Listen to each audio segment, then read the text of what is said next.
청취자 여러분 안녕하세요. 팟캐스트 오다방입니다. 격조 높은 팟캐스트 오다방. 오늘 56회 차입니다. 1년 좀 넘었네요. 오늘은 그리고 2016년 마지막 방송입니다. 송년 방송.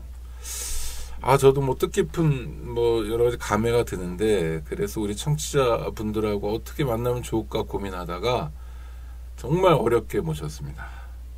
일단 인사부터 나누시겠습니다. 권영빈 선생님이십니다. 안녕하세요. 예, 안녕하세요. 네, 세월호 참사 특별조사위원회 상임위원이십니다. 맞죠? 예, 그렇습니다. 네. 예. 제가 하나 빠뜨렸네요. 4.16 세월호 참사. 이게 법률상 조직이죠? 예, 특별법에 근거해서 만들어진 조직입니다. 네. 근데 그 4.16 이런 걸 붙이는 건 좀 이례적인 것 같아요. 예, 아무래도 세월호 참사가 일어난 날이 4월 16일이라서 그렇죠. 그 세월호 참사의 의미를 좀 더 강하게 부각하기 위해서 세월호 참사 4.16을 같이 붙인 걸로 알고 있습니다. 그러니까 법은 참 의미심장하게 만들어 주신 것 같아요. 법명은. 예. 그러니까 세월호 참사라고만 해놓지 않고 4.16이라는 걸 박으니까 우리가 왜 9.11, 3.11 그래가지고 또 4.19, 5.18 이렇게 날짜로 기억하는 게 또 우리한테 좀 여러 가지를 주잖아요. 4월달 되면 좀 숙연해진다든지 근데 4.16 이렇게 꼭 기억해야 될 날짜로서 법명에도 법 이름에도 들어가고 그게 조사위원회에도 들어가고 거기에 상임위원, 그러니까 위원이 여러 분 계신데 출근하는 위원이신 거죠. 그렇습니다. 이제 그 상임위원이 5명이 있었고요. 위원장, 부위원장, 그다음에 진상규명 소위원장, 안전사회 소위원장, 지원 소위원장 이렇게 5명은 위원장 포함해서 상임위원이 위원장도 위원이니까요. 높은 자리 아닙니까? 네, 법률상 그 위원장은 이제 장관급 그 공무원이고 상임위원은 차관급 공무원입니다. 이걸 이제 보통 정무직 공무원이라고 하는데요. 흔히 말하는 고위 공무원은 이제 1급, 2급 이렇게 얘기되는 게 고위 공무원이고 그 위에 장차관급 공무원을 정무직 공무원이라고 합니다. 아니, 높은 분이긴 한데 한시적으로만 높은 분이네요. 그 전에 변호사셨죠? 예, 변호사. 누가 제안을 한 거겠죠? 4.16 세월호 특별조사위원회에서 일을 했으면 좋겠다 이런. 예, 저는 야당 추천위원으로 민주당 그 들어간 거고요. 그 당시는 이제 새정치민주연합이었는데, 그러니까 이제 이 특별조사위원회, 그러니까 줄여서 세월호 특조위라고 하는데 그 위원 구성에 대해서 잠깐 말씀드릴게요. 그러니까 위원이 전부 17명입니다. 큰 조직이네요. 예, 그래서 그 추천 단위가 5군데가 있었고요. 각 추천 단위마다 상임위원 1명 포함해서 이제 비상임위원을 추천했는데요. 일단 유가족에서 3명. 그 중에 한 명이 이석태 위원장. 위원장을 맡고, 그다음에 여당에서 5명을 추천하고 그 중에 한 명이 상임위원이 되면서 부위원장을 맡고, 그다음에 야당에서 5명. 그래서 그 중에 한 명이 상임위원인데 진상규명 소위원장을 하게 되고 그게 저고요. 권영빈 상임위원. 그다음에 이제 대법원장이 2명을 그 지명을 하는데 그 2명 중에 한 명은 상임위원이 있고요. 그분이 지금 지원 소위원장을 맡았었고요. 그다음에 대한변협 회장이 지명하는 위원 2명인데 그 중에 한 명이 상임위원인데 그분은 안전사회 소위원장을 맡았고요. 이렇게 상임위원 5명이 그러니까 위원장부터 소위원장까지 맡아서 일을 하는 구조입니다. 그 진상규명소위원회, 다른 소위원회도 다 중요한 일을 하지만 특히 이제 국민적 여망은 세월호가 어떻게 그렇게 된 건가 또 많이 이야기 나오는 건데 왜 구하지 못했나 이런 거잖아요. 그래서 굉장히 중요한 역할을 하시는데. 그렇지만 부담되는 일 아닙니까? 솔직히 이게 너무 많이 죽었잖아요. 그렇죠? 아니 그래서 저는 진짜 궁금한 게 개인적으로 뭔가 이제 하여튼 새천년 민주당이라고 그러셨나 하여튼 야당 민주당에서 제안이 온 거잖아요. 누군가 그 준비하시거나 하시는 분들이 당시 권 변호사님께 그 수락한 거잖아요. 그래 내가 한번 하겠다. 왜 그러셨어요? 보통은 그러니까 뭐 차관급 고위공직자라고 하지만 그건 잠깐 하는 거니까 그게 무슨 명예가 되거나 이런 명예는 되지만 그게 무슨 벼슬하는 기분은 아니겠고 그야말로 고역이실 것 같은데 막 쓴잔 막 이런 느낌일 것 같은데 왜 수락하셨는지 어떤 계기가 있으셨는지 이런 게 좀 궁금하네요. 한 벌써 2년 전입니다. 2년 전 12월 달에 그러니까 그 세월호 특별법이 이제 발효가 돼가지고 그러니까 통과가 돼가지고 그 발효를 앞두고서 위원 구성을 하고 있었는데요. 세월호는 뭐 당시에 국민 누구라도 다 가슴 아파하는 거고 그게 좀 뭔가 세월호 특별법을 통해서 뭔가 좀 밝혀지기를 바라는 그런 마음들이 다 같았다고 생각이 됩니다. 그런데 아무래도 어떤 일이든지 그게 적합한 사람이 있는데 그 당시에도 사실 저 말고 이렇게 진상규명 소위원장을 하면 좋겠다고 생각했던 분이 있었습니다. 근데 이제 그분이 사실 참사 초기부터 유가족들과 함께 지내고 세월호 그 특별법을 만드는 과정에서도 지속적으로 활동을 하셨고 그런 분이어서 유가족들은 당연히 그분이 맡아줄 거라고 생각을 했습니다. 근데 그분이 여러 가지 개인 사정으로 못하게 되면서 이제 그 고민하는 시간이 좀 길었습니다. 그러다 보니까 이제 아니 그건 저희 우리 권상님께서 겸손하신 말씀 그러니까 지금 말씀을 들어보니까 누군가 적임자 비슷한 사람이 있었는데 땜빵이었다 이렇게 말씀하실 것 같은데 그거 말고요. 하여튼 땜빵이든 어떻든 그러니까 누군가는 다 땜빵일 수도 있어요. 그리고 뭐 그게 한쪽만 생각한 것일 수도 있고 개인적인 사정이 뭔지 모르지만 하여튼 누군지도 모르지만 중요한 건 그러니까 누군가가 뭐 의회에서든 아니면 유족들이건 요청을 했을 거 아닙니까? 그러니까 멀쩡하게 변호사로 잘 살고 있는데 그걸 받으셨잖아요. 그러니까 세월호 특조위의 상임위원이 되셨는데 어떤 마음으로 받으셨는지 이게 참 궁금해요. 그래서 상황이 좀 이렇게 급박하게 돌아가면서 위원을 이렇게 빨리 선임을 해야 되는데 결국은 저한테까지 이제 그게 제안이 들어온 거고요. 겸손하신 말씀이고요. 그래서 좋습니다. 그 진행되는 과정을 살펴보니까 저까지 부담된다고 못하겠다고 하면 사실 그 다른 사람을 찾기도 좀 어려울 것 같았고 뭐 그리고 세월호 문제에 대해서는 이왕 제안을 받았다면 나라도 해봐야 되겠다 뭐 이런 생각이 들었고요. 제 경력상 검사 생활을 좀 했고 그다음에 그러니까 수사해 보시고 조사가 뭔지 아시고 당연히 그다음에 2012년도에 그 내곡동 특검이라고 있었습니다. 그래서 거기에 특별 수사관에 참여한 경험이 있었고요. 근데 그 내곡동 특검은 뭐냐면 야당이 특검 후보를 추천하는 그런 형태였고, 그러니까 이제 당시 야당 입장에서는 저를 좀 믿을 수 있다 이렇게 봤던 것 같습니다. 그래서 추천이 된 거고, 이 세월호 참사 진상규명은 조사가 돼야 되는 거고, 그러려면 아무래도 수사 능력이 있어야죠. 그 수사 경험이 있는 사람이 맞는 게 좋겠다. 그렇게 해서 뭐 능력이 되고 안 되고는 두 번째 문제고, 일단 그 일을 좀 책임 있게 밀고 나가야 되겠다. 이렇게 해서 그냥 승낙을 할 수밖에 없었죠. 그런데 어떻게 거부하겠습니까? 그 개인적인 질문이라 답변 안 하셔도 되는데 결혼도 하셨죠. 부인도 계시고 애도 있고요. 애도 있고 부인이 반대하지 않나요? 그런 경우에? 아니 그러니까 뭐 여러 가지 손해가 많잖아요. 네.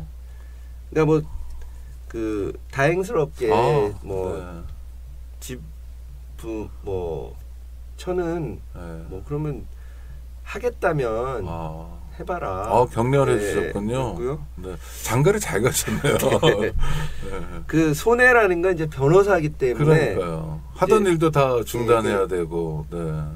이 기존에 진행하던 일을 이제 잘 마무리하는 것과 이게 끝난 다음에 다시 변호사로 복귀하는 게 좀 쉽지 않은 그렇죠. 부분이 있거든요. 그러니까 이제 조금 뭐 속된 표현으로 월급쟁이라면 뭐 그냥 들어가서 일을 하면 되는데 이제 보통 변호사 중에서 파트너 변호사라고 하면 이제 자기가 일을 찾아서 해야 되거든요. 그러려면 이제 손님이 많아야 되는데 그 이 한 2년 정도 변호사 일을 쉬면 이제 손님을 이제 새로 찾는 일이 쉽지 않은 거죠. 네. 아니 그러니까 저는 뭐 변호사는 아닙니다만 그냥 들어서 먼발치에서 보면 2년이든 3년이든 이렇게 뭔가 자기 일을 멈추고 간다는 게 사실은 상당히 부담스러운 일이고 또 하나는 이게 너무 많이 사람이 죽어서 사실은 아주 그 조사 결과를 잘 만들어내더라도 과연 유족은 또 국민적으로는 이게 다 받아들일 수 있는가 납득할 수 있는가 지금 단계가 아니라 2년 전에 처음 시작하실 때 단계 그런 고민도 있을 것 같았는데 이렇게 쓴 잔을 드시고 또 지금 세월호 특조위는 어떻게 된 겁니까? 이게 그 많은 분들이 궁금해하시는데 언론 보도가 좀 나오긴 했는데 끝난 건가요?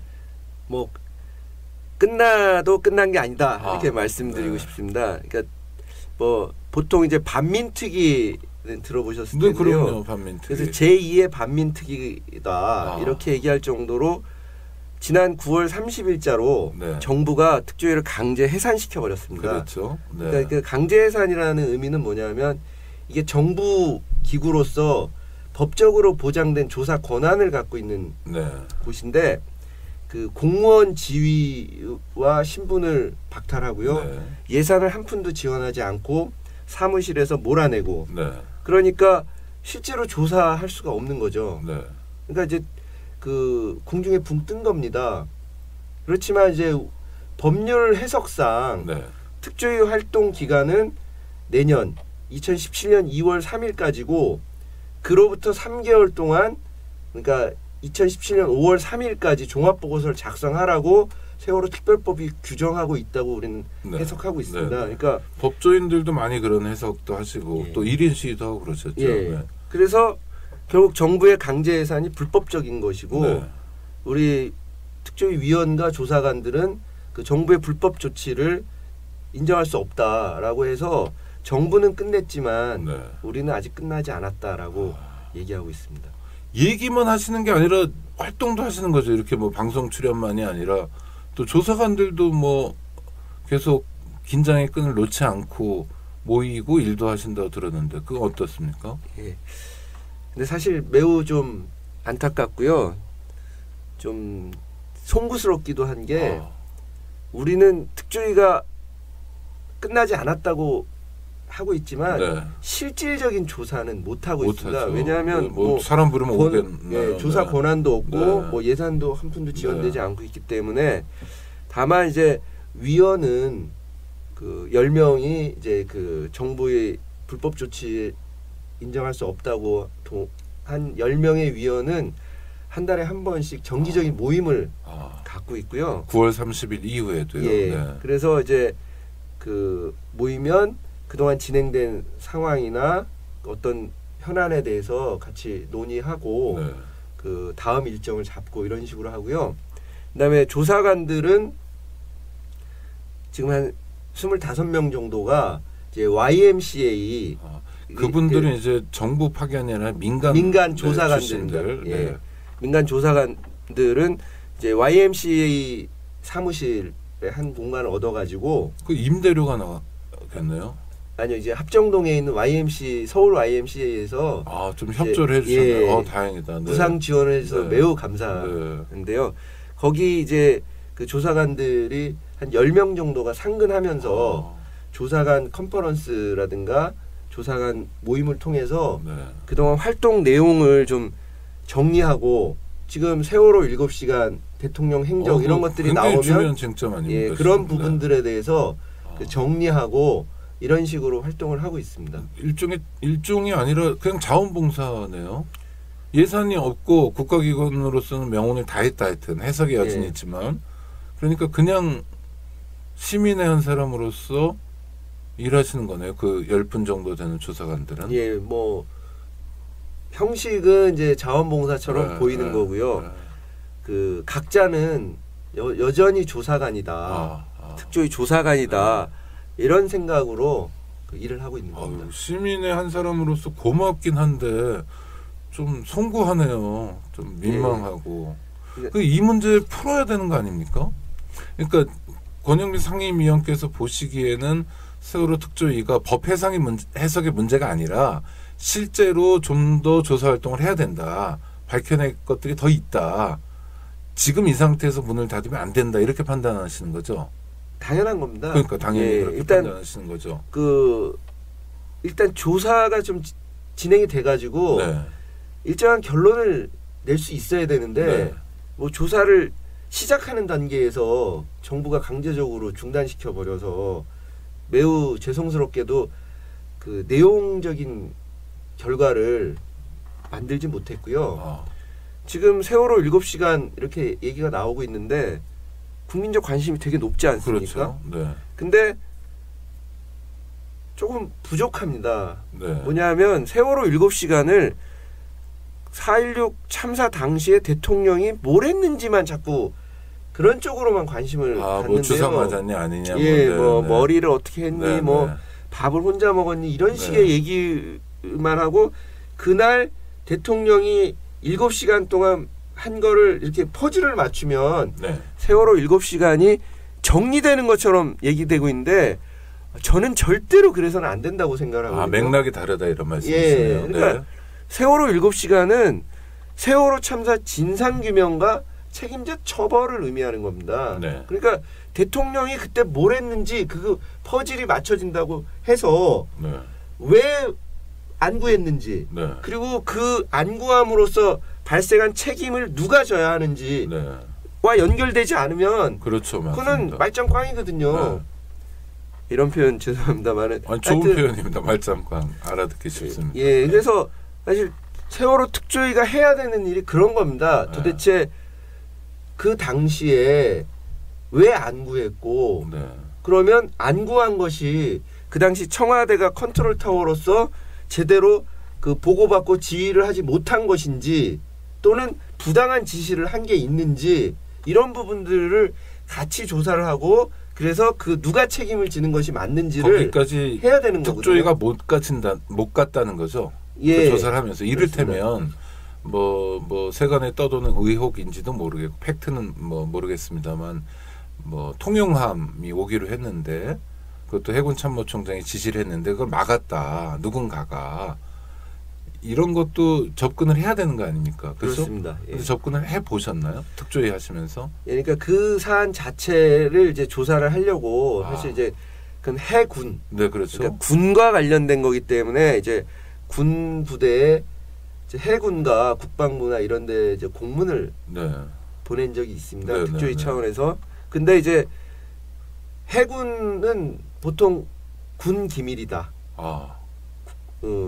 보안 사항이다. 뭐 이렇게 해가지고 답변을 거의 안 줍니다. 그러니까 실제로 현지의 방문은 고사하고 실제 조사는 고사하고 일단 답변조차 안 하는 상황인 거예요. 그러니까 답변을 뭐 알려줄 수 없습니다. 내지는 그동안 언론에 보도된 것도 있는데 해당 사항 없습니다라든가 이렇게 아주 형식적인 답변만. 그리고 우리 조사관이 해군 그 삼함대는 한번 실지 조사를 간 적이 있습니다. 그건 뭐냐면 그 AIS라고 이제 항적도 있지 않습니까? 그러니까 해수부가 4번에 걸쳐서 발표한 항적도 세월호 항적도가 해군 항적도와 다르다라는 그런 문제 제기가 있어가지고 그 해군 레이더로 파악한 항적을 좀 확인하려고 갔던 적이 있고요. 가서 그냥 눈으로 이제 확인하고 아주 짧은 시간에 그 레이더 항적 정도만 받은 적이 있습니다. 그러니까 이제 뭐 군부대도 이렇게 접근하기가 힘든데 뭐 청와대라든가 국정원이라든가 이런 데는 정말 접근 자체가 어려웠습니다. 그러니까 조사를 막 진행하는 수준일 수밖에 없었다. 일단 세월호 특조위가. 그리고 두 번째 굉장히 중요한 게 사실 이 국가기관의 역할들을 봐줘야 되는데 하여튼 뭐 공문에 대한 답변은 오되 해당 사항 없음 수준의 정말 무성의한 정말 어떻게 이해해야 되나 이해할 수 없는 그런 공문 정도 오는 수준이었고 실제 조사가 뭐 청와대나 국정원은 상상할 수 없을 정도로 하여튼 뭐랄까 그러니까 조사 활동을 실제로 진행할 수 없을 정도로 청와대나 정부의 방해가 많았다 이런 거잖아요. 예. 그러면 하여튼 여기서 멈출 수는 없는 거 아닙니까? 그렇죠? 그렇습니다. 그거는 유족만이 아니라 국민적 여망이잖아요. 그리고 광화문 촛불의 요구이기도 하고 그럼 어떻게 이 문제를 풀어야 됩니까? 다시 법을 만들어야 됩니까? 아니면 개정하면 됩니까? 이제 뭐 개정을 하든 제정을 하든 현실적으로는 법적으로 해결할 수밖에 없다라고 그렇죠. 생각을 하고요. 이게 특조위가 국가기구로서 조사 권한이 있었는데도 불구하고 현실적인 그 방해와 비협조로 인해서 그 조사를 제대로 못한 측면이 많습니다. 이제 이런 현재 특조위 활동을 경험 삼아서 그 새롭게 만들어져야 될 조직은 권한을 훨씬 더 강화해야 될 필요가 있습니다. 이를테면 특조위 플러스 특검 뭐 이런 식인가요? 수사권도 좀 갖는? 예, 그러니까 이제 그 부분에 대해서는 여전히 문제제기가 있는데 있을 수 있죠. 이제 유가족들은 지금 우리 국장님이 말씀하신 것처럼 조사권에 수사권까지 포함하는 그런 강력한 기구를 만들어 달라라고 요구하고 있고요. 저희 특조위 이제 경험자로서 볼 때는 이제 전면적인 수사권을 달라고 하면 좀 이 수사권을 지난번에 있었던 그런 논쟁이 좀 불거질 수가 있어서 그냥 특조위 활동을 강화할 수 있는 정도의 제한적인 자료 확보권과 수사권을 줄 필요가 있다. 무슨 말씀이냐면 조사 활동을 방해하거나 하는 것에 대한 뭐 강제 수사를 할 수 있게 하는 겁니다. 그러니까 자료 확보권이라는 건 이런 겁니다. 그 지금 해경본청에 그 당시 그 상황이 녹음된 그 TRS 음성 녹음 파일이 있죠? 100만 개가 있습니다. 100만 개나. 근데 우리 특조위가 사건과 관련된 거요? 아니면 2014년 4월 15일부터 2014년 12월 31일까지 녹음돼 있는 파일이 100만 개입니다. 어마어마한 양이네요. 예, 그 중에 우리 특조위가 7,000개 정도를 받았는데요. 그 7,000개를 받은 거 가지고 지난 9월 1일, 2일 청문회를 했습니다. 특조위 청문회. 거기서 그 상당히 은폐되고 사실을 왜곡했던 것들이 좀 드러나기도 했는데요. 그 7,000개를 가지고 그걸 밝혀낼 정도였으니까 7,000개는 이미 제출한 겁니까? 해경에서? 그렇습니다. 저희가 달라고 해서 안 주겠다는 거를 막 설득하고 얼르고 달래고 그래서 겨우 받아낸 게 이제 7,000개였고요. 근데 그 100만 개 나머지 100만 개를 다 조사를 해보면 참사 당시에 있었던 상황과 참사 후에 그 은폐하고 왜곡했던 이런 상황들이 드러날 가능성이 높은 겁니다. 그렇죠. 예. 그러니까 그런 자료들을 눈앞에서 못 가져온 거예요. 그러니까 그런 것이 참사와 관련된 자료라는 것이 명백한 상황에서는 특조위가 법원에다가 압수수색 영장을 청구할 수 있게 해달라. 예. 그러니까 막 아무거나 막 압수수색하겠다는 게 아니고, 범위에서. 예. 그러니까 참사 관련 자료 이미 분명하다라는 것을 확인한 거 그런 경우에는 압수수색 영장을 청구하게 해달라는 것이고요. 그리고 또 하나는 예를 들면 그 MBC가 이제 그 전원구조 오보라든가 언론 보도, 왜곡 보도 이런 것들 때문에 그 관계자들을 조사하기 위해서 그 조사 출석 요구를 했고 그것이 거부당했고 그래서 동행명령장을 발부한 적이 있습니다. 그리고 실제로 집행하러 갔는데 집행 자체를 피하고 뭐 그런 일이 있었는데 이런 식으로 그러니까 이게 조사를 거부하는 것이 명백한 경우에 이 사람들은 공무집행 방해, 그러니까 특조위 활동 방해로 수사하고 기소할 수 있는 그런 제한된 수사권을 줘야 된다. 이렇게 주장을 하는 게 이제 특조위 경험자로서 입장입니다. 이거는 그 압수수색 영장 청구권과 제한된 수사권은 그 예전에 있었던 수사권 기소권 논쟁하고는 차원을 달리하는 거기 때문에 충분히 국민들도 동의할 수 있을 거고 이게 국회에서 법률로 만드는데도 그 어려움이 없을 거라고 생각하거든요. 다만 유가족들은 그걸로는 부족하다라는 입장이라서 뭐 조금 더 조율이 필요하다. 디테일한 얘기여서 사실 안 여쭤봐도 되는데 영장 청구권은 뭐 검사에게 있다고 헌법에 써 있으니까 그래서 위헌이다 뭐 이런 얘기를 자꾸 하는 거 아닙니까? 그런 건 어떻게? 그러니까 영장을 청구도 하셔야 되잖아요. 이를테면. 그러니까 그 부분은 그러니까 검사는 이제 검사의 지위는 검찰청 법으로 그리고 형사소송법에 이제 규정돼 있는데요. 그러면 특별법 안에 검사의 지위를 부여해주면 되는 겁니다. 그래서 예를 들면 위원장, 그다음에 진상규명 소위원장, 그다음에 진상규명 국장, 그다음에 조사 뭐 과장 정도를 검사의 지위를 줄 수 있는 거죠. 검사의 지위를 주게 되면 검사의 권한을 행사할 수 있는 겁니다. 그러니까 아주 또 조사가 모두에게 뭐 그렇게 하면 안 될 것 같고요. 제한적으로 하면 될 법조 경력 몇 년 이상 뭐 이런 거 놓고 뭐 그러면 되겠죠. 파견받는 건 어떻습니까? 영장 청구하는 검사만 한 명. 근데 그거는 좋은 방법 아닙니까? 적절하지는 않다고 생각하고요. 특조위는 순수하게 자율적으로 독립적으로 민간에서 채용된 조사관들로 채워져야 된다고 생각합니다. 안 그러면 그 검사하고 신경전하고 뭐 그런 싸우고 뭐 방해하고 업무 안 하겠다 그러고 이러면은 아무 일도 못 하니까요.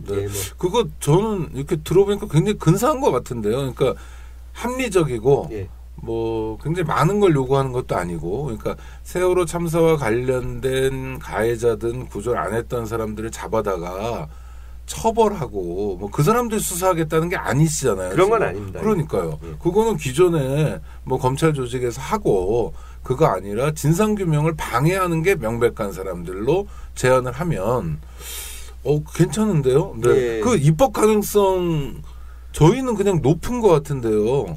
지금 어떻게 돌아갑니까? 이게 뭐 새누리당이 짜게지고 이래서 더 여건이 좋아진 건가요? 논의는 되고 있습니까?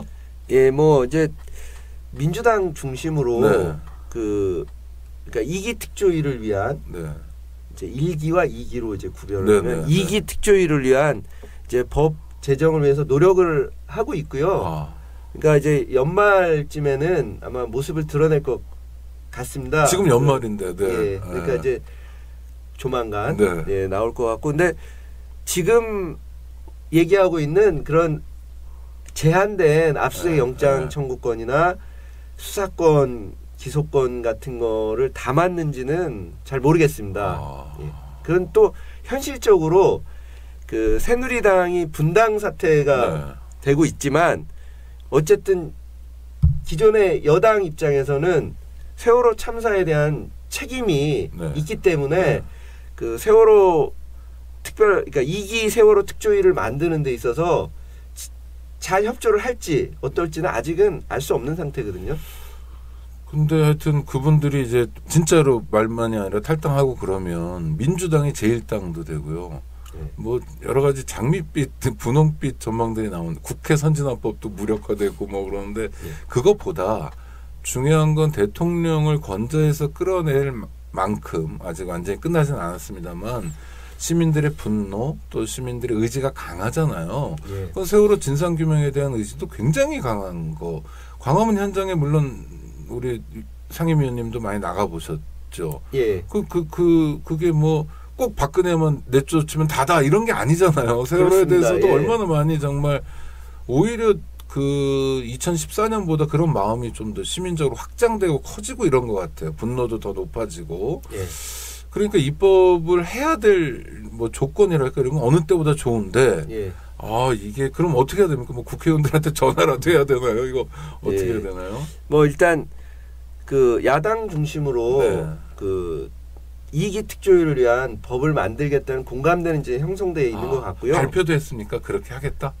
예, 이번 주 그러니까 지난 19일 날, 그 19일 월요일 날 이제 민주당의 세월호 특위 의원님들이 이제 진도 팽목항을 방문했고요. 그리고 이제 그 인양 현장에 가서 그 달리아호 바지선에도 이제 올라갔었는데 그 팽목항을 방문한 자리에서 2기 특조위를 위한 특별법 제정을 위해서 노력하겠다라고 얘기를 했고 그게 일부 언론에 보도된 바도 있습니다. 그러니까 조만간 그 모습을 드러낼 것 같고요. 아마 민주당 차원에서는 이제 그 법안 내용까지 좀 준비를 하고 있다 이렇게 알고 있습니다. 안녕하세요. 오창익입니다. 인권연대는 정부나 기업의 지원을 사양하고 오로지 시민의 참여로만 운영하는 100% 순도의 민간 인권단체입니다. 1999년 창립 이래 한눈 팔지 않고 오로지 인권운동에만 매진해 왔습니다.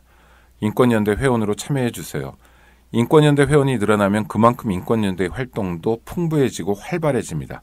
인권연대 회원가입은 인권연대 홈페이지를 참고해 주세요. 감사합니다. 하여튼 그래서 지금의 어정쩡한 상황, 뭐 특조위 조사관들이나 위원들께서 하여튼 우리는 아직도 특조위다라고 하는 어정쩡한 상황을 해소하는 건 물론 뭐 그거야 큰일이겠습니까만은 실제로 유족이나 또 시민들이 원하는 그런 명쾌한 진상 규명을 위해서 당연히 특조위법이 빨리 됐으면 좋겠네요. 예, 그래야 됩니다. 네, 또 제가 좀 몇 가지 궁금한 게 있어서 그 탄핵 소추안이 통과되는 날 그 대통령이 마지막 인사를 하셨잖아요. 조대환 씨, 그분이 특조위에 같이 계셨죠? 예, 2014년 말에 조대환 부위원장은 이제 여당 추천 상임위원으로 그 특조위에 결합을 했고요. 저는 이제 2014년 12월 말에 이제 특조위 설립 준비 단계에서 가서 이제 상임위원 모임에서 이제 인사를 하고 상임위원 모임을 했기 때문에 상임위원 예정자 모임을 지속적으로 했기 때문에 그 계속 만났고요. 그러니까 또 우리 상임위원이기 때문에 어쨌든 임명장을 받기 전에도 이제 상근을 했습니다. 그러니까 이제 조대환 부위원장의 사표가 수리된 게 2015년 7월 23일인가 그런데요. 그러니까 한 6월 23일부터 이제 결근투쟁이라고 하면서 그 조대환 부위원장이 출근을 안 했기 때문에 제가 이제 그 조대환 부위원장이랑 같이 근무한 건 한 6개월 정도 됩니다. 그래도 좀 사람을 알만한 시간들 아닙니까? 그리고 여러 가지 논의도 같이 해보셨을 거고.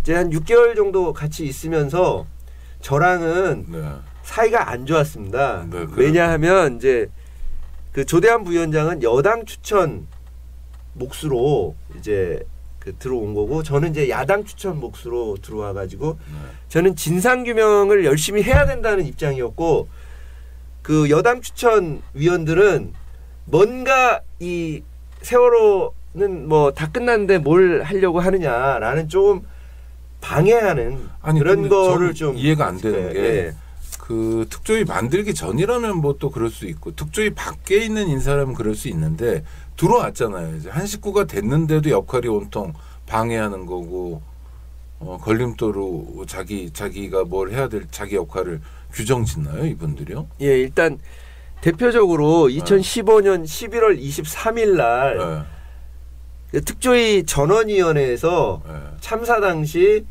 청와대 등의 업무 대응의 적정성 이걸 조사를 하자라고 의결을 한 적이 있는데요. 그때 여당 추천위원 5명이 중간에 이걸 하면 안 된다. 이건 정치적이다. 막 이러면서 중간에 사퇴한다 그러면서 나가버린 일이 있지 않습니까? 네. 좀 황당한데요. 우리 국장님 말씀대로 아니 안에 들어왔으면 안에서 일을 열심히 하겠다는 얘기를 해야 되는데 특조위가 청와대 등 관련 부분을 조사를 하자라고 이제 결의하는 마당에 나는 사퇴하겠다 하고 나갔습니다. 그러니까 이런 모습을 보여주는데 이제 그 당시는 조대한 부위원장은 이미 없을 때죠. 예, 네. 그 사퇴해가지고 사직해갖고 없을 때인데 조대한 부위원장이 좀 방해했다라고 할 수 있는 건 이런 경우였는데요. 그 2015년 2월달에 이제 특조위가 출범되기 전에 어떤 형태의 특조위를 만들 거냐. 네. 그러면 정원은 몇 명으로 하고 직제는 어떻게 할 거냐, 시행령은 어떻게 할 거냐 이런 논의를 한 적이 있었는데 그때도 여당 추천위원 5명은 어떻게든 특조위 조직을 작게 만들고 그다음에 파견 공무원들을 늘리고 네. 그러니까 민간 채용 조사관보다 파견 공무원 수를 더 많이 하고 네. 그나마 그 인원도 최소화하고 그러니까 네. 정원을 최소화하고 직제도 아주 축소해서 만들겠다는 그런 안을 정부에 보낸 사람들입니다. 여당 아니, 추천위원들이. 그러니까 자 이게 법이 있잖아요. 법률에 따라 만들어진 조직이잖아요. 그러니까 이게 촌스러운 표현일지 모르지만 국가와 국가의 명예에 따라서 임명된 거잖아요. 그거 하겠다는 거 아니에요. 나는 안 받겠다가 아니라 수용한 거고. 예. 그리고 임명장을 받는 거잖아요. 그렇죠? 비상임위원이건 상임위원이건 간에 그 임명장에 그렇게 써 있을 거 아닙니까? 4.16 세월호 특별조사위원회 상임위원회 뭐 보함 이렇게 하면 예. 아멘 하고 받는 거잖아요. 네. 근데 그 법치주의 좋아하고 이런 분들이 아니 예. 그리고 또 하나는 아니 무슨 어떤 조직이든 간에 검찰에 계셨어도 마찬가지인데 조직을 키우는 걸 좋아하지 않습니까? 그러니까 위원님들이나 뭐 이런 분들은 예, 일단 하여튼 나중에 어떻게 되더라도 말은 좀 더 하고 예산도 그렇잖아요. 좀 실제로 쓸 돈보다 좀 더 달라고 그러고 뭐 까일 수도 있다 이렇게 생각하는 거 아닌가요? 누구나 다. 뭐 일반적으로 그렇죠. 좀 그렇고요. 시작부터 근데 줄인다 이분들은. 예. 네. 뭐 이게 그런 겁니다. 이렇게 좀 정말 회방로로 왔군요. 구체적으로 보면 이제 그 법에는 정원이 120명으로 네. 되어 있습니다. 근데 이제 그 120명 안에서 뭐 한 명을 해도 10명을 해도 법을 위반하는 건 아니거든요. 그렇죠. 네. 근데 이제 여당 추천위원들은 한 60명으로 특조위를 꾸리자. 그중에 파견 공무원을 한 60% 이상 하자. 네네. 그러면 민간 조사관은 한 20명 정도만 하자는 거예요. 네. 그럼 20명 가지고 뭘 얼마나 조사할 수 있겠습니까? 네. 실제로. 그러니까 그런데 이제 우리 특조위 다수의 위원들은 말도 안 된다. 처음부터 120명으로 하고 충분한 지원을 통해서 조사를 충분히 할 수 있게 하자 이렇게 했는데 여당 추천위원들은 뭐 정원도 60명으로 하고 조직도 행정 지원 파트를 크게 하고 조사 파트는 과장 한 명에 그냥 인원 한 4-5명만 두자 뭐 이런 식이었던 거거든요. 그러니까 저 지금 이해가 안 하여튼 좋아. 이해가 안 되지만 그런 일이 있었으니까 실제로. 예. 자, 하여튼 뭐 한 사람의 법조인으로서 양식 이런 거 다 팽겨치고 주문받은 대로만 행동했다는 거 아니에요. 지금도 뭐 국정조사 특위에서 청문회 하거나 이럴 때 보면 여당 의원 몇 사람이 그런 의심을 받고 실제로 그런 모습을 우리 시민들이 봤습니다. 그런데 그러면 우리 권상임 의원님 입장에서 뭐 조대원 씨는 누구든 검찰 선배이기도 하고 법조 선배이고 또 같은 팀에서 일하기로 됐고 인간적인 호소나 설득도 하셨을 거 아니에요. 아니 그러니까 저는 이해가 안 돼. 그러니까 아무리 사람이 막 가더라도 그래도 너무 어이없이 정말 누구나 우린 다 죽지만 그렇게 죽으면 안 된다는 교훈은 한국 사회가 가져야 된다는 거 아닙니까? 세월호 특조위가 아주 핵심이 그렇죠? 예. 그런 호소도 하셨을 것 같은데. 예, 뭐 아닌가요? 뭐 밥도 같이 먹고 그러니까. 술도 먹고. 그러니까 저녁 때 뭐 이렇게 반주도 좀 같이 하고 그랬는데 뭐 개인적으로야 어떤 무슨 감정이 있겠습니까? 그러니까요. 다만 맡은 역할이 있다 보니까 저는 하여튼 진상규명을 위해서 최대한 역할을 하자라고 하는 거고 이제 조대한 부위원장은 어쨌든 여당 추천위원이라는 그런 부담 때문에 하여튼 여당의 입장을 좀 반영하고 관철하려고 했고요. 그런 게 이제 많이 부딪혔죠, 저하고는. 그러니까 상임위원 회의에서 어떤 입장을 얘기를 하다 보면 서로 다른 입장을 취하게 되고 그 여러 가지 이런 부분이 있었고요. 그러니까 그 여당 입장이라는 건 이런 겁니다. 작년 그러니까 2015년 1월 16일 날 당시 그 여당 새누리당의 그 수석 부대변인이었던 그러니까 수석 그러니까 부대표 원내 부대표인 김재원 의원이 나중에 청와대 정무수석으로도 갔던 김재원 의원이 아주 대놓고 세월호 특조위는 세금 도둑이다 이런 발언을 했거든요. 그러니까 이런 식의 조직을 만들려고 한다니 말이 안 된다. 그게 여당 입장이었던 거죠. 그러니까 여당 추천위원은 그런 여당 입장을 특조위 안에서도 그러니까 저는 이해돼요. 그 주문 받아서 왔어요. 근데 그냥 권영빈이란 인간 있잖아요. 상임위원님이 야당 추천이에요. 그래서 야당의 입장을 고려하시지만 예를 들어서 그런 오다가 왔단 말이에요. 무슨 저 민주당에서 우상호나 누가 그럼 그거 안 받아주실 거잖아요. 예, 뭐 아니 맞습니다. 그러니까 저는 야당 추천 저는 인간이 상임위원이지만 그렇죠. 예, 저는 야당으로부터 무슨 어떤 오더를 받은 적도 없고요. 그렇죠. 제가 야당에 가서 뭘 어떻게 보고한 적도 없고 없습니다. 저는 오직 세월호 특조위 정신에 충실하려고 노력했고요. 그런데 좀 여당 추천위원들은 좀 안 그랬던 것 같습니다. 아니 저는 왜 자꾸 이 질문을 하냐면 인간이 그래도 선의가 있다 이런 걸 자꾸 포기하지 않고 싶은데요. 아주 특별한 특수한 분들은 그거를 넘어서 있는 것 같고 이분들이 또 세월호 특조위에도 좀 들어왔던 것 같고 그분들이 또 청와대에도 있는 것 같고 뭐 국정농단도 그런 것 같은데 아무리 설득해도 안 되는 아무리 노력하고 아무리 호소해도 안 되는 분들이었군요. 결국은. 예, 뭐 그건 지나온 과정이 결과로서 이제 말을 해주는 거고요. 그러니까 초기에는 그러니까 2014년 12월부터 이제 김재원 의원이 그런 세금 도둑 발언하기 전까지는 좀 화기애애하게 좀 얘기가 좀 되기도 했고요. 가능하면 가능성도 조금 있는. 가능하면 이제 상임위원들끼리는 좀 공동의 의견을 모아보자 이렇게 했습니다. 그래서 좀 초기에는 이게 분위기가 괜찮네. 어쩌면 2015년 1년 안에 우리가 빨리 일을 마칠 수도 있겠다.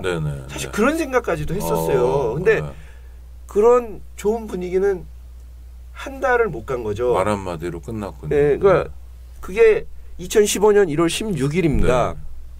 세금 도둑. 그 발언은 잊을 수가 없는데요. 그때부터 상황이 급변했습니다. 그러니까 지금 우리 국장님이 말씀하신 것처럼 인간적이고 뭔가 서로 얘기가 되고 또 같은 법조인이기 때문에요. 상당히 접근을 많이 했었습니다. 그래서 그 초기에 그 특조위의 모양을 어떻게 만들 것인지 이런 부분에 대해서는 상임위원들이 합의된 내용을 가지고 그 당시에 민간의 이 자원봉사자들이 설립준비단이라는 게 있었는데요. 설립준비단 소속 그 자원봉사자들이 기재부도 만나고 행자부도 만났습니다. 그러니까 왜냐하면 이걸 정부 부처랑 얘기를 해야만 이게 그 그림이 그려지는 거거든요. 근데 그랬던 노력이 2015년 1월 16일 기점으로 확 바뀐 거고요. 다른 정부 부처들의 태도도 뭐 그런 데서도 이제 어렵다. 아주 단순하게 질문하면요. 세월호 특조위 결국 청와대 박근혜 정부가 깼다. OX 어떻습니까? 예, 맞습니다. 그렇죠. 김재원 씨가 그냥 말한 건 아닐 거 아니에요, 그렇죠? 그러니까 이제 이 세월호 특조위 현재까지의 활동 결과를 한마디로 요약하면요. 성과가 뭐냐 그러면 조금 역설적인데 특조위 활동의 최대의 방해 세력이 정부 여당이었다. 청와대. 예, 이걸 확인한 게 최대의 성과다. 이렇게 말씀드려서 좀 죄송하고요. 아니, 역설적이긴 하지만 그러네요. 네. 그러니까 진실이 밝혀지는 걸 정말 극단적으로 싫어하고 꺼려하는 세력이 누군지는 확인했다. 예, 그러니까 그게 사실 2016년 9월까지 상황이었는데요. 네. 10월 24일 날 이제 모 방송에서 태블릿 최순실의 태블릿 PC 이게 나오면서 이 국정농단 상황이 많이 드러나지 않았습니까? 그렇죠. 네. 근데 세월호 특조위는 그 이전에 사실 몸으로 체득을 하고 있었던 거죠. 네. 이게 그 대통령과 청와대 정부 여당 이게 특조위 활동 자체를 정말 철저하게 방해하고 있었다는 걸 이미 다 체험하고 있었던 겁니다. 김재원 씨는 이제 다행히 낙선하고 청와대 정무수석도 그만두고, 김재원 씨가 세금 도둑이라고 딱 4글자. 아주 그분들은 그런 거 간명하게 잘 만들어내는 것 같아요. 세금 도둑. 그 얼마나 쓰셨길래 세금 도둑입니까? 그러니까 이제 그 특조위가 그 얘기를 할 때는 이제 그 정말 1년 동안 최선을 다해서 조사 기간을 줄여보자라는 차원에서 특조위 설립 준비 차원에서 240억 정도의 예산을 이제 좀 책정을 했었습니다. 그러니까 그 인건비나 뭐 건물 임대비, 임차료, 그다음에 시설비 이런 거는 이제 고정 비용이니까 그걸 일반 수용비라고 하는데요. 그건 뭐 법정돼 있는 거니까 뭐 줄일 수 있는 게 많지는 않고요.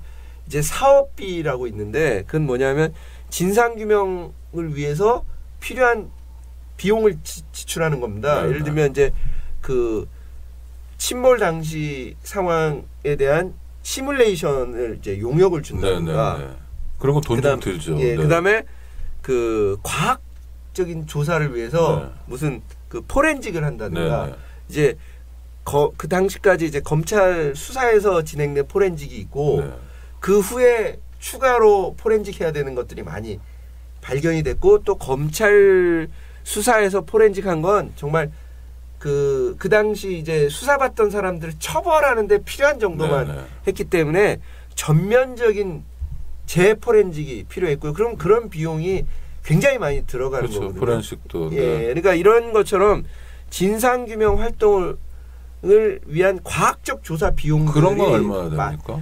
이제 그런 것들이 이제 그 몇십억을 우리가 책정을 하고 그랬었는데 그러니까 240억이 임대료, 인건비 포함한 거죠. 그렇죠. 다 포함해서. 그러니까 이거 빼고요. 이거는 어차피 나가야 되는 돈 빼고 그러니까 실제로 사업비, 활동비 뭐라고 얘기할 수 있는 진상규명비라고 얘기할 수 있는 게 그 당시에는 한 이게 세계 소위원회에서 예측이 한 7, 80억 정도 됐던 것 같습니다. 아유, 정유라 한 사람한테 들어간 돈이 얼마인데 이것들이 말 한 마리 값도 안 되는데요. 뭐 근데 이제 그 7, 80억 가지고 김재원 씨가 세금 도둑이라고 규정한 거예요. 그래서 정말 파렴차다. 그래서 나중에 근데 문제는 이제 그 세금 도둑이라는 이제 비난과 공격이 들어오니까 이게 또 상당한 언론이 이제 또 받아쓰기를 하니까요. 그런 거 기다렸다는 듯이. 특조위는 상당히 조심스러워질 수밖에 없었고 그러면서 이제 다시 예산을 좀 조정을 했습니다. 스스로. 그러니까 뭐냐면 자연 감소분이 있고 예를 들면 이제 1월 달부터 들어가는 인건비가 이제 조사관 채용이 늦어질수록 그 인건비는 이제 자연 감소분이 있으니까 그래서 한 그 190억 정도 이렇게 다시 조정을 했는데 그래서 그거를 이제 기재부에 보냈는데 기재부에서 이제 8월 달에 그 온 예산은 89억입니다. 와. 그래서 그 89억을 중에서 일반 수용비 빼고 나면 이제 사업비는 예를 들면 진상규명 관련 사업비는 뭐 60%가 삭감되고 뭐 어떤 부분은 한 90% 삭감되고. 그러니까 그럼 아까 말씀하셨던 그런 시뮬레이션을 하거나 이런 거는 시도도 못 하셨겠네요. 예산이. 그러니까 이제 아주 최소한도로 용역을 줄 수밖에 없었고요. 그러니까 정말 이것까지는 어떻게든 해놔야 된다라고 하는 부분에만 용역을 주고 포렌식 비용도 사실 제대로 지불이 안 되고 그래서 그 많은 부분을 못했고요. 제일 안타까운 네. 건 이제 세월호 인양 작업을 하기 전에 수중에 있는 세월호 상태를 객관적인 자료로 남겨놔야 되거든요. 네네. 그러니까 그 수중 조사인데 수중 조사 비용이 한 푼도 안 나왔습니다. 그러니까 이제 그래서 특조위에서는 어떻게 했냐면 그냥 인건비 중에 일부 출장비 네. 이런 것들하고 그다음에 그 배 임차료 네. 뭐 이런 것들 정도 해갖고 한 2천만 원 정도의 어이구. 예산을 억지로 만들어 가지고 작년 2015년도 11월 달에 네. 그 직접 그 우리 잠수부를 우리가 고용해 가지고 네. 그 수중에 있는 세월호를 찍은 적이 있습니다. 근데 2천만 원 가지고 그 뭘 찍어요? 그 큰 배를요. 네. 그러니까요. 이게 잠수부가 한번 들어가면 네. 한 30분 정도 있다가 나오는 건데 네. 얼마나 찍겠습니까? 그러니까 제대로 찍지도 못했고 그리고 거기 그 수중 예. 상태가 무슨 뭐 이렇게 좋은 가시거리 이런 게 제한될 거 아니에요? 그렇습니다. 가시거리가. 예, 그래서 이제 이게 가시거리가 좋을 때 네. 그 한 50cm 네. 내지 아주 좋으면 1m인데요. 네. 그런 때가 하루에 2번 정도 아유, 있는 거거든요. 그러면 네. 그 물때를 맞춰서 네. 그 시간에 맞춰서 이제 잠수부가 들어갔다가 한 30분 있다가 나오는 거예요. 그래서 찍어야 몇 컷 안 될 거 아닙니까? 그러니까 뭐 많이 찍으면 뭐 한 15분에서 20분 정도 아유, 찍는 거죠. 아유. 그러니까 그게 생각하고 다른 게요. 이게 45m 수중에 있는 거니까 네. 빛이 안 들어와요. 그렇죠. 그러니까 네. 자체 이제 그 프레쉬로 비춰서 네. 그 찍는 거라서 네. 정말 이게 열악하거든요. 그러니까 그때 이 세월호 상태를 남겨놓지 못한 게 네. 정말 되게 아쉽고 정말 그러니까 이런 거가 눈에 안 보이는 방해입니다. 아니 눈에 빤히 보이는 방해네요. 아니 그러니까 전 예산을 안 줘가지고 그러니까 저는 또 예. 그 뭐지 이 조중동 이런 데서 이 김재원 씨 세금 도둑 이후에 그런 디테일을 막 보도하더라고요. 무슨 뭐 생일날 뭐 했다 예. 많아 그래서 진짜 야 정말 이 사람들이 예. 작정하는구나. 그럼 청와대는 그렇다 치더라도 소위 보수 언론 다운표치고 보수 언론은 왜 그럴까? 예, 뭐 운명 그 이익을 같이 한다고 그러는 거 생각이겠죠. 그러니까 그 전면적인 방해잖아요. 예. 정부 안 움직여, 뭐 안 움직여, 언론 환경 안 좋아. 옛날에 좋을 때 뭐 PD 수첩 이런 거, 그러니까 뭐 살아 있을 때요. 2008년 이전 그래가지고 언론에서 막 이렇게 도와줘도 사실 가기 힘든 상황인데. 예. 아 정말 고생 많으셨군요. 예, 그러니까 뭐 언론 얘기가 나왔으니까 네. 잠깐 말씀드리면 그 조선일보는 가끔씩 그렇게 보도를 합니다. 네 그런 얘기. 예. 네, 이게 보고 오. 중요한 그러니까 네. 특조위가 뭘 해야 되는지 네. 어떤 일을 지금 하고 있는지가 아니라 네네. 조사관 생일 케이크를 예산으로 준단다 네. 이런 식으로 네, 아주 그러니까. 네. 그러니까 사람들이 볼 때 굉장히 자극적으로 받아들일 네, 수 있는 네. 걸 하는데 실제로 조선일보가 우리 특조위 관련 오보를 4번 냈고요. 그 4번에 대해서 다 정정시켰습니다. 네. 그러니까 지금까지 조선일보를 상대로 네. 오보를 이렇게 4번씩이나 정정시킨 아. 그 국가기구나 아마 시민단체도 없을 없죠. 겁니다. 네. 저는 그런 점에서 그 조선일보와의 그 이 갈등 관계가 특조위를 또 이게 자랑할 만한 거다 이렇게 네. 말씀드리고. 역설적으로. 그러니까 정말 특별 조사를 해야 되는데 한쪽에서 언론이 한쪽에서는 청와대가 이래서 계속 발목 잡고 야 그러니 뭐 그 예산에 그 인력 가지고 뭐 정말 제한됐겠네. 다시 해야 되는 건 명확한 거고. 제가 이제 헌법재판소 앞에 가끔 갈 일이 있는데 그 누구 선생님들이 몇 분 나오셔가지고 막 소리를 지르시는 분들이 계세요. 다 박시성인지는 모르겠는데 그 중에 이제 그 어떤 시민단체 분들인 것 같은데 304명이 지켜보고 있다. 뭐 헌법재판소는 뭐 이런 피켓을 보고 바로 앞은 아니고 길 건너편에서 막 흥분을 하시면서 세월호 지겹다 이런 얘기. 그다음 또 하나는 뭐라 하시더라? 십몇억 원씩 다 받아 처먹고 그게 모자란데 또 받아 처먹으려고 저지랄 하는 거다라고 그러시더라고요. 그래서 이제 제가 점잖게 뭐 말씀을 드리고 하여튼 결국은 끝나는 뭐 욕설을 주고받은 사이가 됐지만 실제로 그런 얘기들을 어르신들이 막 카톡이나 이런 거로 굉장히 많이 주고받는다고 그러더라고요. 예. 돈 얘기가 나와서 예. 아니 사람들이 뭐 돈이면 단 것처럼 얘기하니까 세월호 예산 문제도 얘기했는데 자 유가족들이 이거 정말 죄송한 질문인데 얼마 받았나요? 글쎄요.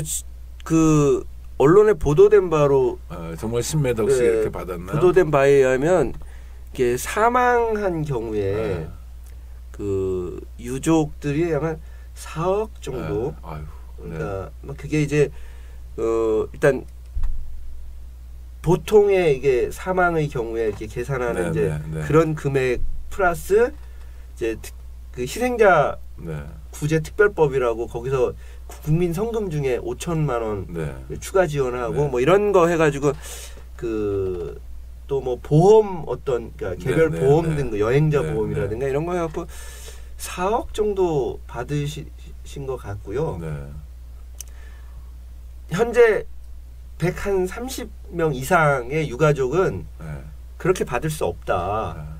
돈을 받는 것조차 진상규명 과정이 되어야 된다라고 해서 지금 국가를 상대로 손해배상 소송을 진행하고 있습니다. 안 받고 계신 거죠? 예, 그분들은 한 푼도 안 받았습니다.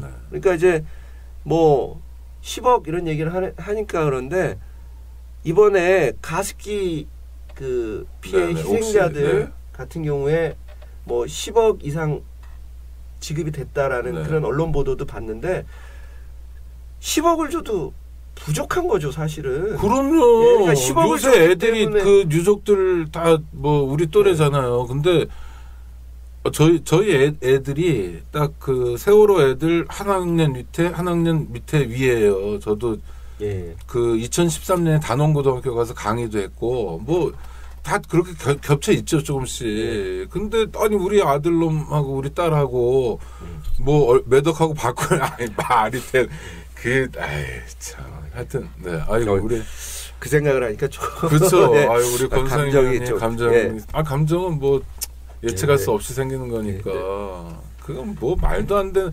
저는 그러니까 우리가 천박해 져도 금도가 있어야 되잖아요. 그러니까 세월호 관련해서는 세월호 침몰도 그렇고 구조 안 한 거 못한 거 아니죠. 안 한 거가 많죠.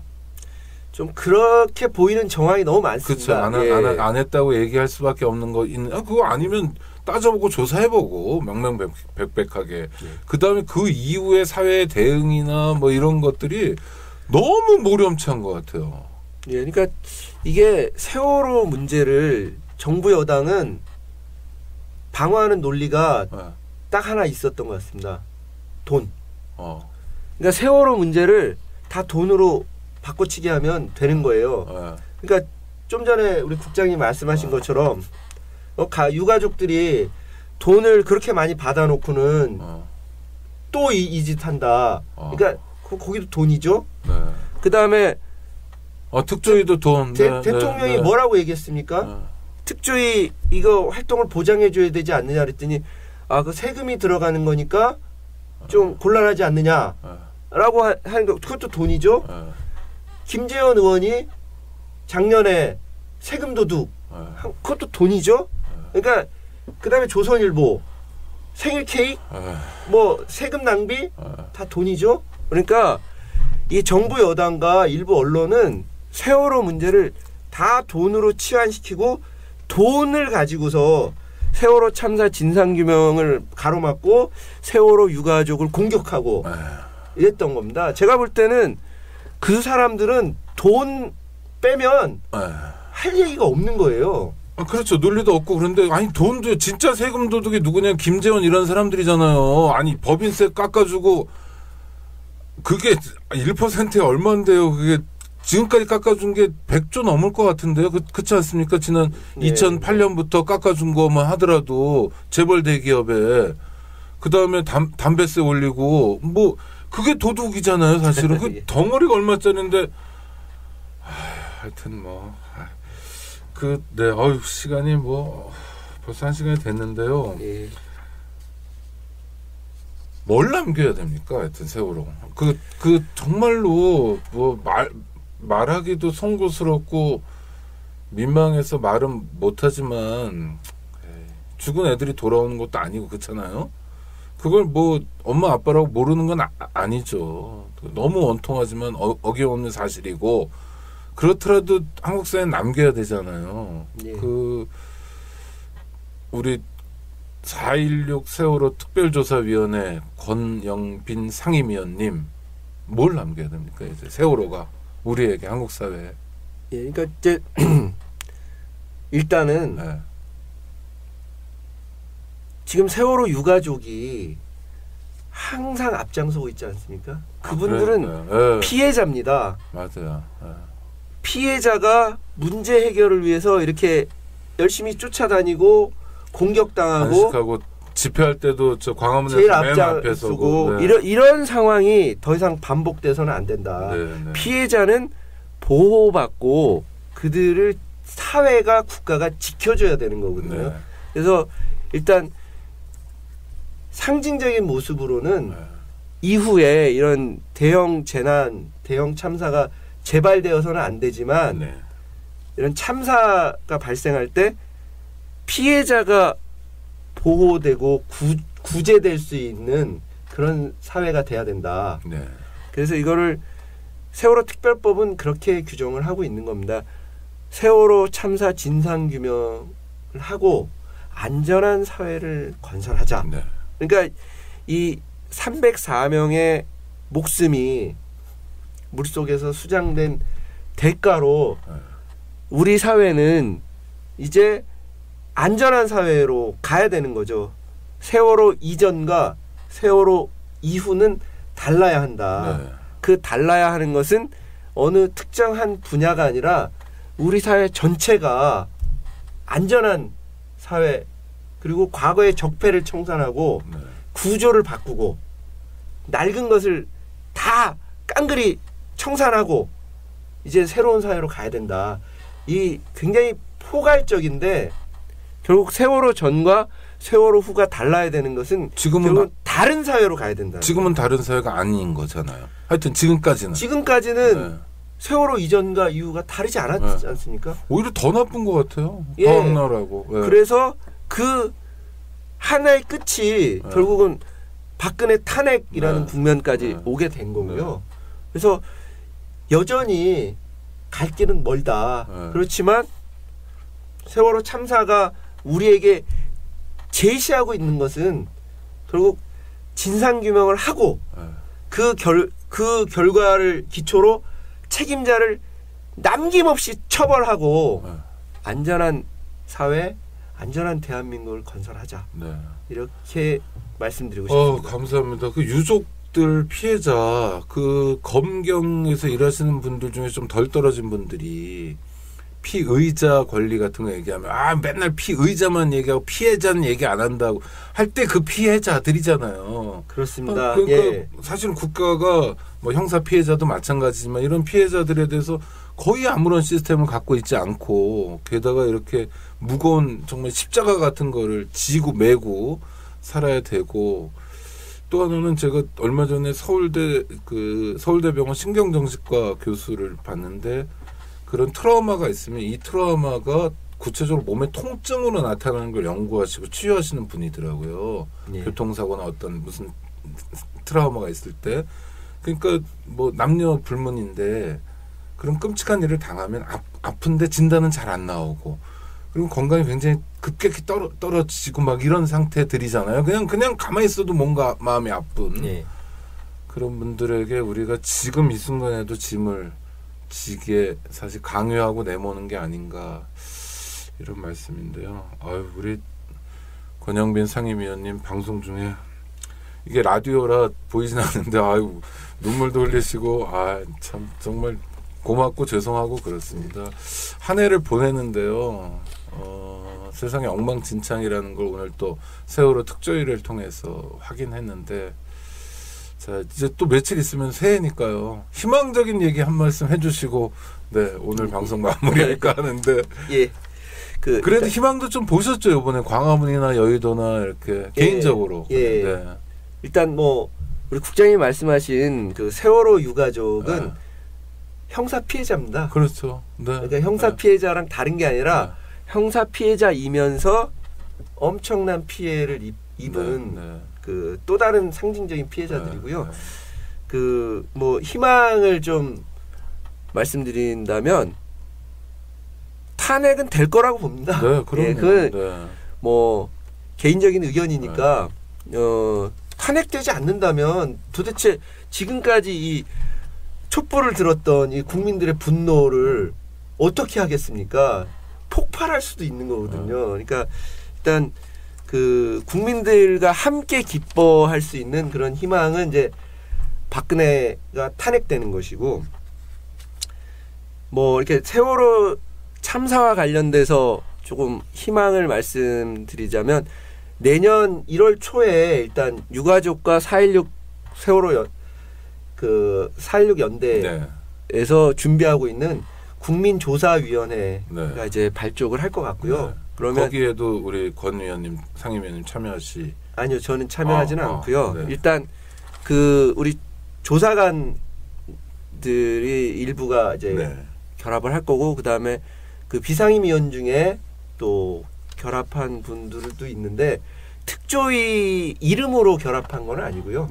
일단 국민조사위원회가 이제 민간기구인데 2기 특조위가 만들어질 때까지 어쨌든 이 세월호 참사 진상규명의 길을 이어가겠다. 긴장감을 갖고 상황을 유지시키는 노력을 하겠다. 동력을 이제 계속 유지하겠다는 그런 부분이 좀 보일 거고요. 그 다음에 내년에는 2기 특조위가 출범했으면 좋겠다.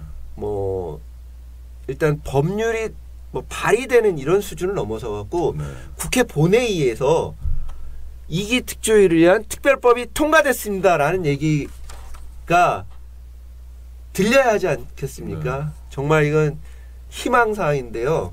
그래서 그 2기 특조위가 출범을 해서 정말 지금까지는 못했던 이 참사 진상규명 실효성 있는 조사 제대로 하는 모습을 볼 수 있으면 좋겠다. 보아야 하고 이렇게 말씀드리겠습니다.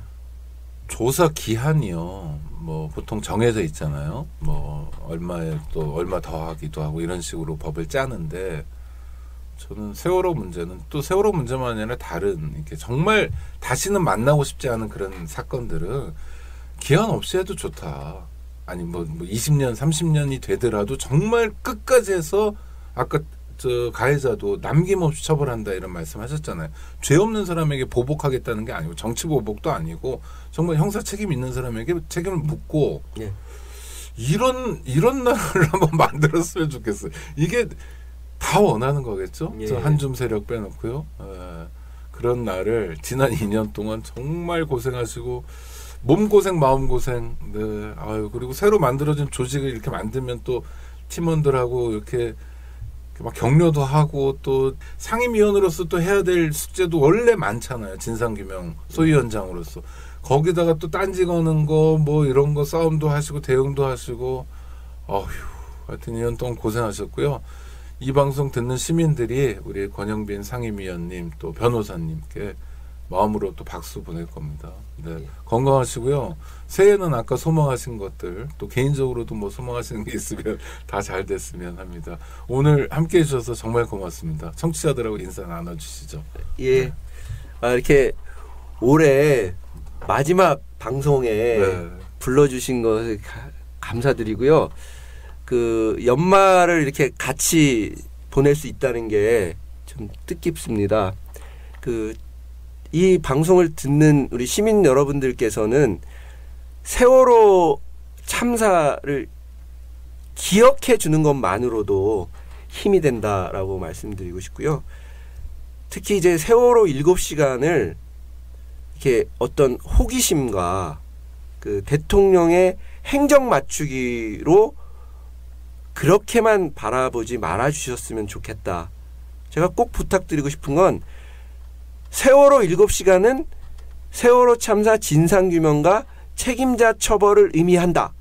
요 한 문장을 외워주셨으면 좋겠습니다. 감사합니다. 네, 청취자 여러분 감사합니다. 우리 상임위원님 고맙습니다. 감사합니다. 예, 고맙습니다. 안녕하세요. 장발장은행의 대표를 맡고 있는 홍세화입니다. 200만 원, 300만 원 벌금을 내지 못해 감옥에 갇히는 분이 매년 4만 명이 넘습니다.